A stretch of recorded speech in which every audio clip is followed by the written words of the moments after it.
Hello guys, welcome back to my channel. Miniature RX100 മേക്കിങ്ങിലെ തുടർച്ചയായിട്ടുള്ളൊരു video ആണിത്.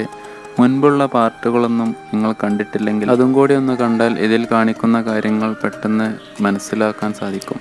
ഇന്നത്തെ ഈ വീഡിയോയിൽ വിശദീകരിക്കാൻ ഉദ്ദേശിക്കുന്നത് ഈ ബൈക്കിൻ്റെ ഫ്രെയിം അഥവാ ചേസിസ് എങ്ങനെ ഉണ്ടാക്കി എന്നുള്ളതാണ്. സിങ്ങാമ ഉണ്ടാക്കിയിരിക്കുന്നത് ബാംബു സ്റ്റിക്ക് അല്ലെങ്കിൽ വുഡൻ സ്റ്റിക്ക് ൻ്റെ കൂടെ PVC ഷീറ്റും യൂസ് ചെയ്തിട്ടുണ്ട്.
ഈ ഒരു ഭാഗത്തിൻ്റെ മേക്കിംഗ് പാർട്ട് 2-ൽ പറഞ്ഞിരുന്നു.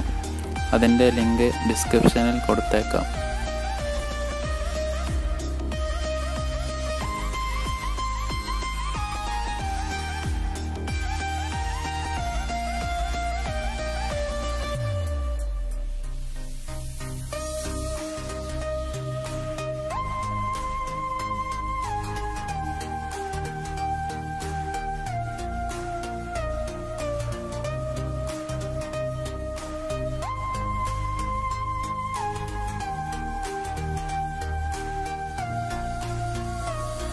ഇങ്ങനെയുള്ള ഭാഗങ്ങളൊക്കെ ചെയ്യുമ്പോൾ വളരെ അത്യാവശ്യമുള്ള ഒന്നാണ് ഈ ബാക്കിൽ കാണുന്ന ബോർഡ്, അതായത് ക്രാഫ്റ്റ് കട്ടിംഗ് ബോർഡ്.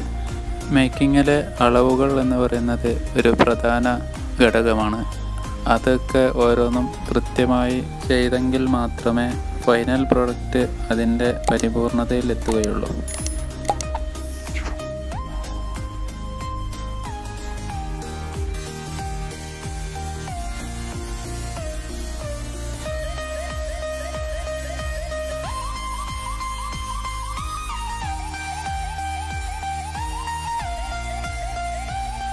വൈൻഡിങ്ങിനൊക്കെ യൂസ് ചെയ്യുന്ന കോപ്പർ വയറാണിത്. ഇതിൻ്റെ പല ഗേജിലും നമുക്ക് കടകളിൽ ലഭിക്കും. സാധാരണ കമ്പികളേക്കാൾ ഈസിയാണ് സോൾഡറിങ് ചെയ്യാനും, അതുകൊണ്ട് തന്നെയാണ് ഇവിടെ യൂസ് ചെയ്യുന്നത്.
ഇതിൻ്റെ എല്ലാം മേക്കിംഗ് മുൻപത്തെ വീഡിയോയിൽ പറഞ്ഞിരുന്നു. ഓരോ പാർട്സും സെപ്പറേറ്റ് ഉണ്ടാക്കി അവസാനം എല്ലാം കൂടിയും അസംബിൾ ചെയ്യുന്ന ഒരു മെത്തേഡാണ് ഞാൻ യൂസ് ചെയ്യുന്നത്.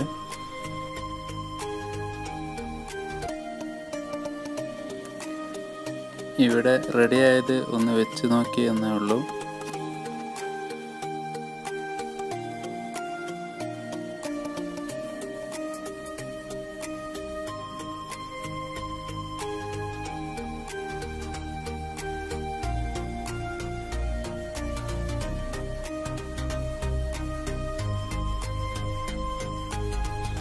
ഫ്രണ്ടിലെ ഈ ഭാഗം ചെയ്തിരിക്കുന്നത് ഒരു പ്ലാസ്റ്റിക് ട്യൂബ് വെച്ചിട്ടാണ്.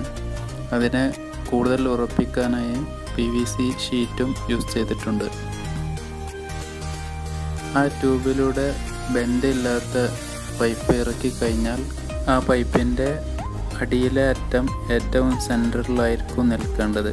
അഥവാ നിന്നിട്ടില്ലെങ്കിൽ അത് ശരിയല്ല എന്നാണ് അർത്ഥം. ഞാനുണ്ടാക്കിയപ്പോൾ ഫസ്റ്റ് കിട്ടിയത് ഇങ്ങനെയായിരുന്നു. ഫ്രണ്ട് ഭാഗത്തെ ജേഴ്സിസിലുണ്ടാകുന്ന ചെറിയ ബെൻഡുകളാണ് ഇങ്ങനെ ആവാൻ കാരണം. അവ ശരിയാക്കുമ്പോൾ ഇങ്ങനെ ഒരു റിസൾട്ട് കിട്ടും.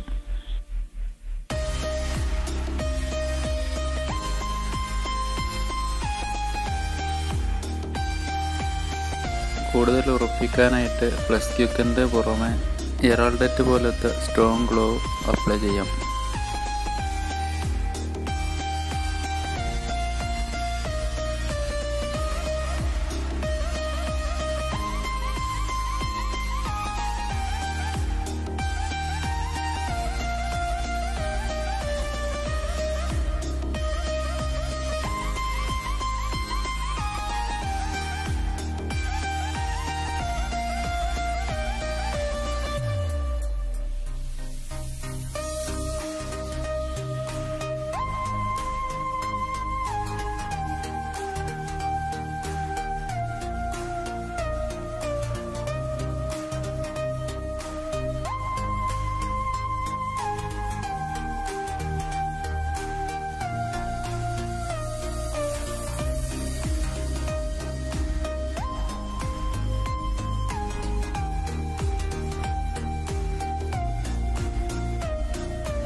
ഫ്രണ്ടിലെ ഈ ഭാഗത്തിൻ്റെ മേക്കിംഗ് വീഡിയോയുമായി ഇനി മറ്റൊരു എപ്പിസോഡിൽ കാണാം. നിങ്ങളുടെ നിർദ്ദേശങ്ങളും അഭിപ്രായങ്ങളും സംശയങ്ങളും കമൻറ്റിലൂടെ അറിയിക്കാം. ഈ ഒരു വീഡിയോ നിങ്ങൾക്ക് ഇഷ്ടപ്പെട്ടു എന്ന് വിചാരിക്കുന്നു. പുതിയൊരു വീഡിയോയുമായി വരുന്നത് വരെ ഗുഡ് ബൈ.